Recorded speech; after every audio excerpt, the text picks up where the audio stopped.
Iran ने आपको एक संदेश देने की कोशिश की है। अगर आप ये मुद्दा समझ जाएं और आपको क्लैरिटी हो जाए तो अपने समाज को, अपने गांव को, अपने भारत को आप बचा सकते हैं। और जो प्रकरण चल रहा है, इस प्रकरण में यह स्पष्ट हो गया है कि भारत अभी आजाद होना बाकी है, अभी वो डोमिनियन है। अमेरिका ने उसे रशियन तेल खरीदने की इजाजत दे दी है। मतलब अमेरिका इजाजत देगा तो भारत तेल खरीद पाएगा। लेकिन भारत में तेल खरीदने वाली एजेंसी कौन सी है? एचपीसीएल इनकी है, भारत सरकार की? नहीं। बीपीसीएल? नहीं। इंडियन ऑयल के कितने % शेयर हैं भारत के पास? भारत की है? नहीं। तो कौन सी तेल कंपनी खरीदेगी फिर रशिया से तेल? वो खरीदेगा अडानी। पहले भी वही खरीदता था, और असल में वो भारत के लिए नहीं खरीदेगा, उसका शोधन करके वो यूरोप को बेचेगा। यानी कि जो ईरान से तेल की, ईरान और इराक से जो तेल की सप्लाई बंद हुई है अमेरिका को, अमेरिका के पास कहीं से भी तेल की सप्लाई नहीं आ रही है, उसको तेल चाहिए, तो उसके तेल की भरपाई के लिए ये परमिशन दी गई है। और वो भी मेरे ख्याल से प्रेसिडेंट ने नहीं दी है, कागज कहीं और से आए हैं। आप सोचिए कि ईरान अमेरिका के हाथों पराजित नहीं हो पा रहा। इतना बड़ा महाशक्ति कहलाने वाला अमेरिका एक छोटे से देश के आगे मतलब घुटने टेक रहा है। क्या कारण हो सकता होगा आपके सामने? जो ये अभी अभी ईरान का जो टॉप लीडर है खेमेनेई, खेमेनेई था, तो खेमेनेई था या खेमेनेई था, वो आप कमेंट में लिखिएगा, वो मार दिया गया। और जब ये देखा कि उसका जो सेकंड लीडर है, उसके आने के बाद भी देश के, मतलब उसके मरने के बाद भी देश में कोई फर्क नहीं पड़ा। उसका क्या कारण रहा? क्योंकि टॉप लीडरशिप ने, ईरान ने एक बहुत शानदार काम किया जो भारत में राजाओं के आने से पहले था। क्या? अपने जनपद के हाथ में सारा शासन था। जब राजा आया, एक राजा हारा, पानीपत की तीसरी लड़ाई, चौथी लड़ाई, पहली लड़ाई में फलाना राजा हार गया, या तो देश भारत गुलाम हो गया। मतलब उसको ऐसे कह दिया गया कि कहीं पर एक राजा हारा। गांव फिर भी आजाद थे, अंग्रेजों के शासन में भी गांव आजाद थे, आदिवासी आजाद थे, 6 शेड्यूल जिसको आज कहते हैं वो आजाद था। तो फिर राज किस पर चलता था? केवल शहरों पर। शहर बसाए ही अंग्रेजों ने थे, शहर की व्यवस्था ही अंग्रेजों की है डोमिनियन बनाने के लिए। इसीलिए तो ये बड़े बड़े हाईवेज गांव के चारों तरफ आकर उनकी जमीनों को शहर में, नगर पालिका में ले रहे हैं कि गांव नाम का शब्द कट जाए। अब जब अडानी के हाथ में सारा तेल चला जाएगा, उस वक्त क्या होगा? गैस और तेल चला जाएगा तो, और वो प्रॉफिट कमाने के लिए, क्योंकि देखिए उद्योगपति को केवल प्रॉफिट चाहिए, तो प्रॉफिट कमाने के लिए जब वो सारा तेल और गैस यूरोप को दे देगा, तो आपके, हमारे देश के लिए क्या बचेगा? भारत के लिए क्या बचेगा? नथिंग ना। भारत मतलब गांव के लिए। और अब गांव ने अपने ऊपर निर्भर रहना छोड़ दिया है। उसके पास अब उपले नहीं है। अब उसकी जो गाय भैंस है वो अपने आप पैदा नहीं होती है।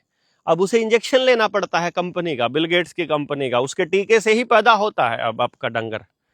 अब उसके पास पेड़ नहीं है, आपके आसपास लकड़ी नहीं है, जंगल नहीं है, तो गैस नहीं होगी तो क्या होगा? मारामारी आएगी कि नहीं आएगी? वो जो मारामारी आएगी, जो श्रीलंका वाले हालात बनेंगे, तो गृह युद्ध के हालात बनेंगे कि नहीं बनेंगे? किसान अगर पैदा नहीं भी करेगा ना, पुलिस वालों और फौज को अगर सबक सिखाने के लिए, और मैं रिक्वेस्ट करता हूं फौजियों से और पुलिस वालों से, आप सिस्टम को समझिए। गांव आपको नकारने वाला है, आपके घरों में शादियां भी नहीं होंगी यदि आप सिस्टम के आगे झुक जाएंगे और अपने गांव के ऊपर अटैक करेंगे तो। और जब आपके पास अनाज नहीं होगा, तो उस वक्त आप बड़े बड़े साइलोज में अनाज लेने के लिए जाएंगे तो अग्निवीर बंदूक लेके खड़े मिलेंगे, क्योंकि अडानी और अंबानी उनको हायर कर रहे हैं रिटायरमेंट के बाद। 4 साल पूरे होने वाले हैं, हो ही चुके हैं 2021 वालों के। तो अब इसको समझना बड़ा जरूरी है आपको कि जब वहां गांव को मजबूत कर दिया गया, गांव के लेवल पर लघु उद्योगों को मजबूत कर दिया गया और किसी बड़ी इंडस्ट्री की जरूरत नहीं रही, तो अब वहां एक एक आदमी अपने आप एक एक हाथ वहां प्रोडक्शन करता है और इसीलिए वहां का समाज टॉप लीडरशिप के साथ है।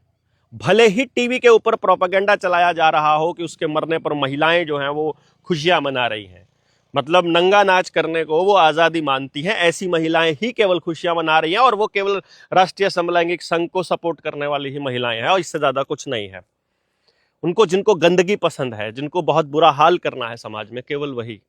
तो अब आपको यह समझना पड़ेगा कि आप भारत को कैसे बचा सकते हैं। यहां से आपको क्या सबक लेना पड़ेगा कि अगर वो देश छोटा सा उनके काबू नहीं आ रहा, तो जिस देश में 100 करोड़ से ज्यादा की आबादी हो, जहां 65% लोग जवान आते हो, वो कितना मुश्किल होगा संभालना किसी भी बड़ी महाशक्ति के लिए। तो भारत के आजाद होने के लिए यह मौका सबसे उपयुक्त है, यदि गांव जाग जाए तो। जनता सरकार मोर्चा के साथियों, मत चुप रहो, मत बैठो घर में। हमको किसी का विरोध करने की आवश्यकता नहीं है। आप गांव वालों के दिमाग में इस बात का बीज डाल दीजिए कि हमको अपनी व्यवस्था चाहिए। हमारे बच्चों की पढ़ाई के लिए हमको इंडस्ट्री द्वारा संचालित करिकुलम नहीं, बल्कि समाज द्वारा निर्मित करिकुलम चाहिए। हमको वो पाठ्यक्रम चाहिए जो बच्चे को जीवन के लिए तैयार करता हो, उसकी आजीविका के लिए तैयार करता हो और प्रत्येक बच्चे को करता हो और सुख में जीवन जीने के लिए प्रेरित करता हो या उसके लिए तैयार करता हो। हमको बिना बीमार होने वाली व्यवस्था चाहिए। हमको अपना राज अपने गांव पर चाहिए और हमको अपनी जमीन पर कब्जा चाहिए। हमें ऑनलाइन नहीं देना है। आप उन कंपनियों के डाटा सेंटर्स के लिए अनलिमिटेड वाटर सप्लाई दे रहे हो। आप उन कंपनियों को अपने देश के अंदर एंट्री के लिए जगह दे रहे हो जब आप उनके ऊपर निर्भर हो रहे हो।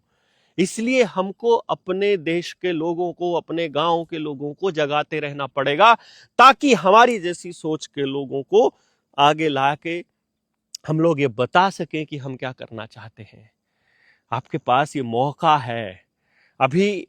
एक आप सोचकर देखिए कि इधर से पानी की सप्लाई अगर बंद हो जाए, जो अरब कंट्रीज हैं जिनको तेल की सप्लाई ईरान करता है, पानी भी देता है, उस वहां अगर वो शॉर्टेज हो जाए तो क्या होगा? वो तो सारा का सारा मतलब अफरा तफरी का माहौल नहीं बन जाएगा क्या? और आने वाले समय में जो रेड सी से जो इंटरनेट की केबल है उसको अगर काट दिया जाए तो क्या होगा? मैंने आपको बताया था बैंकिंग उड़ने वाली है। हम आपको बता रहे हैं कि इंटरनेट जाएगा, आपकी सारी असल जानकारियां गायब हो जाएंगी, आपके पास कुछ भी नहीं बचेगा, कोई लिटरेचर आपके पास नहीं है और फिर नया इतिहास लिखा जाएगा जिसमें ये एंट्रियां होंगी कि आपके पुरखे फ्री का अनाज, पेंशन, स्टाइफंड, स्कॉलरशिप ले लेकर वर्ल्ड बैंक से कर्जा ले चुके थे और अपनी सारी जमीन नीलाम कर चुके थे। आपके पास होगा कुछ नहीं, फिर क्या करोगे?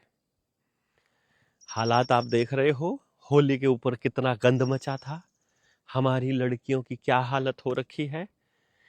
जो गाने गाने वाले लोग हैं, फिल्में बनाने वाले लोग हैं, वो आपके बच्चों को अश्लीलता परोस रहे हैं, गंदगी परोस रहे हैं। आप क्या कर रहे हैं? गांव में पंचायती जो बने बैठे हैं वो एक टुकड़े पर, समस्या के एक टुकड़े पर बात करते हैं और उसी पर महीनों महीनों गुजार देते हैं। केवल जनता सरकार मोर्चा के साथी हर मुद्दे पर बोल रहे हैं।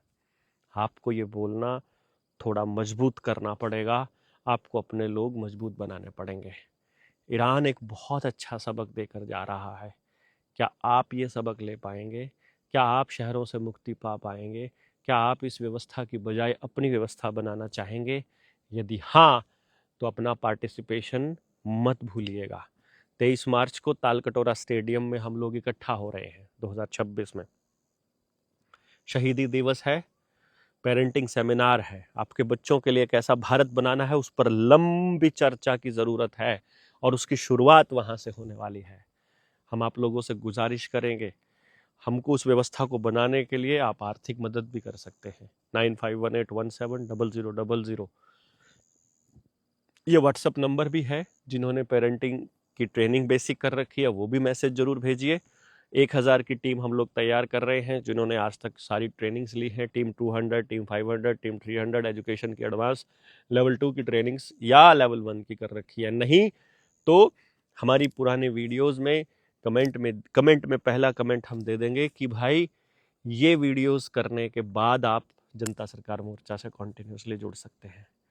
आप सारे लोग अपने भारत की व्यवस्था को बनाने में जनता सरकार मोर्चा के हाथ मजबूत कीजिए।